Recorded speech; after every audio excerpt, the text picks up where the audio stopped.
ముఖ్యంగా ఇప్పుడున్న పరిస్థితుల్లో ఏమవుతుందంటే ఎప్పుడు చూసినా మనందరం కలిసినప్పుడు మీరందరూ వయసు వాళ్ళు, మేము చిన్నపిల్లలా కూడా ఉన్నారండి, ఇందులో మగని పెద్దవాళ్ళు చిన్నవాళ్ళు అందరూ.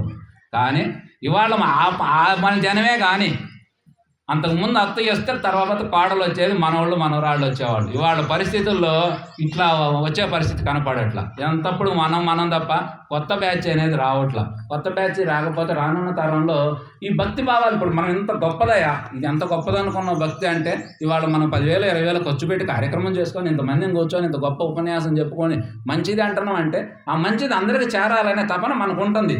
కానీ అది చేరువు కాకపోవటం వల్ల ఆ ప్రపంచం అంతా ఏంటంటే ధనం మూలం జగత్తు అయిపోయింది. అంతకుముందు విష్ణు మూలం జగత్తు, శివ మూలం జగత్తు అయింది. ఇప్పుడు ధనం మూలం జగత్తు అయిపోయి ఎవరు చెప్పిన మనం కూడా అక్కడికే చేరి ఆ విధంగా నడుచుకోవటం వల్ల లాస్ట్గా అసలు ఏమిటి దీని సారాంశం అంటే మహాత్ములు చెప్పే మాట ఏమిటంటే, ఇందాక మన మిత్రుడు చెప్పినట్టు జీవిత సారాంశం మొత్తం నువ్వు ఆనందంగా ఉన్నవా లేవా అంటే ధనం మూలం జగత్తు అన్నోడైతే ఆనందంగా లేడు. ఎందుకంటే ఉన్నాడు, కొన్ని భౌతిక సౌకర్యాలని సమకూర్చుకోవచ్చు, కానీ నీకు పూర్ణంగా జీవిత సారాంశం మొత్తం కలిపి చెప్పు అంటే ఏదో వచ్చినా కానీ నాకేం అర్థం కాలేదు అన్నట్టుగా చెప్పారు. పోయేటప్పుడు దుఃఖంతో ఏడ్చుకుంటూ పోయారు. కానీ ఇట్లాంటి మహాత్ములందరూ ఎవరైతే సత్య జిజ్ఞాస కలిగి సత్యాన్ని తెలుసుకున్నారో, దైవాన్ని తెలుసుకున్నారో, ధర్మంగా నడుచుకున్నారో, నీతి నిండైన ప్రేమను పంచి తిరిగి ప్రేమను పొందారో వాళ్ళు మాత్రం ఇక టైం అయిపోయింది మాకు అనుకున్నప్పుడు ముందు అందరికి హాయి టాటా చెప్పి శరీర బాధ ఉంటుంది. ఎందుకంటే శరీరానికి ఏదైనా జబ్బు వచ్చింది అనుకోండి, మాది ఎవరికైనా వస్తుంది. అది మహాత్ములు పెద్ద వాళ్ళకి వచ్చి చాలా, ఎందుకంటే శరీర తత్వం దానికి ఉంటుంది, దాని గుణం ప్రకారం, దానికి వచ్చిన జీన్స్ ప్రకారం. కొంతమందికి గడ్డలు వచ్చినాయి, పురుగులు పడ్డాయి. రామకృష్ణ పరమహంస ఆయనకైతే గొంతు క్యాన్సర్ వచ్చింది, ఎంత బాధపడ్డాడో. రమణ మహర్షి అయితే కూర్చొని కిందంతా కూడా తూట్లు పడ్డాయి, పురుగులు పడ్డాయి. కానీ అవి కానీ వాళ్ళు శరీరం బాధ పెట్టింది, కానీ మనసు మాత్రం ఎప్పుడు పరమానందంలోనే ఉంది. అట్లా వాళ్ళు మేము ఆనందపడ్డామని చెప్పబట్టే వాళ్ళు గోసిపేలకు పెట్టుకుంటే వాళ్ళ దగ్గర పోయి మనం దండాలు పెడతాం. ఎందుకంటే మనిషికి కావాల్సింది ఏమిటయ్యా అంటే శాంతి, ఆనందం. ఈ రెండు కావాలంటే నిన్ను నువ్వు ఎప్పుడు కూడా తెలుసుకోవాలి. దైవం గురించి తెలుసుకున్నా నువ్వే తెలుస్తూ, నీ గురించి నువ్వు వెతికినా దైవం తెలిసి. ఎందుకంటే దైవం వేరుగా లేదు. ఉపనిషత్తులు 108 ఉపనిషత్తులు మనం చెప్పే సారాంశం ఏంటంటే ఆత్మే దైవం అయి ఉన్నది, దైవం నీ ఆత్మగా ఉన్నది. నీవెవరవో నీకు తెలుసుకుంటే దైవం తెలిసిద్ది, సృష్టి తెలిసిద్ది, మొత్తం కూడా నీకు అర్థమవుతాయా.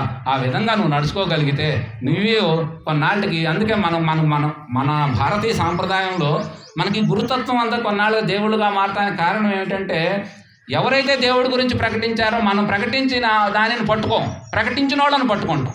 ఇప్పుడు నేను బాగా చెప్పి దేవుడి గురించి చెప్పాను అనుకోండి, దేవుడు చెప్పిన ఆ విధానం మనకు అర్థం కాకపోవటం వల్ల ఈయన చెప్పిన ఆయన దేవుడయ్యా అనుకుంటాం. వాస్తవానికి అది ఒక అందుకు ఉపయోగమే, కానీ అసలు చెప్పిన మూలం పట్టుకోవాలి.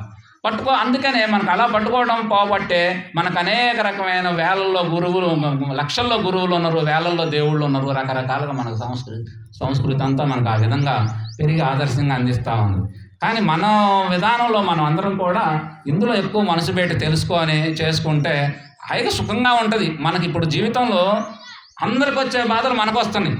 ఆర్థిక ఇబ్బందులు తీసుకోండి, కుటుంబపరమైన సమస్యలు కావచ్చు, రోగాలు, ఇవన్నీ అన్నీ ఉంటున్నాయి. అసలు లేదనే మాట ఏదో దేవుడు మనల్ని అద్భుతాలు ఏం చేయడు, కానీ వీటన్నింటిని తట్టుకునే శక్తి మనకు ఉంటుంది. వాటన్నింటిని ఎట్లా అధిగమించాలో ఉంటుంది.